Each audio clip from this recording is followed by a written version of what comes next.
Barno opa, uyqusizlik, asabiylik va stressda qanaqa magniy ichish kerak?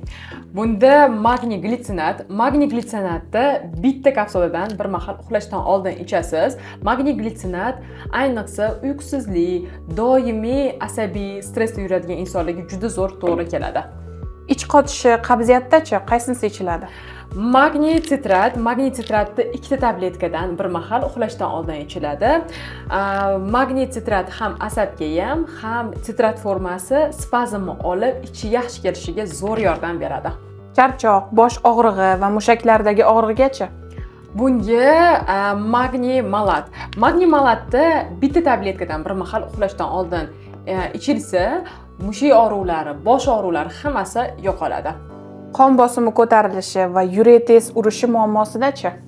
Bunda magniy tavrat to'g'ri keladi.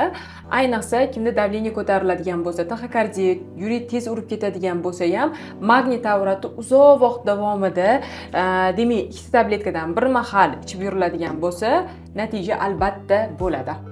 Hech qanaqa muammosi yo'q odamlar shunchaki profilaktika uchun ichib yuradigan magniy bormi? Albatta bor. Magniyni o'zi peridozirovkasi yo'q. Xohlagan inson doimiy ichib yursa bo'ladi. Va shunchaki profilaktika uchun triple magniy kompleksi bitta kapsuladan bir mahal uxlashdan oldin ichiladigan bo'lsa, bu magniyni bir qancha magniylarni aralashmasi kompleks hammaga universal to'g'ri keladi.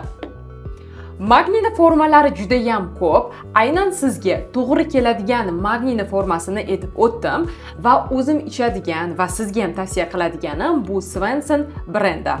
Bu videoni yuqorida sanab o'tgan muammolari bor bo'lgan yaqinlaringizga yuborib qo'ying.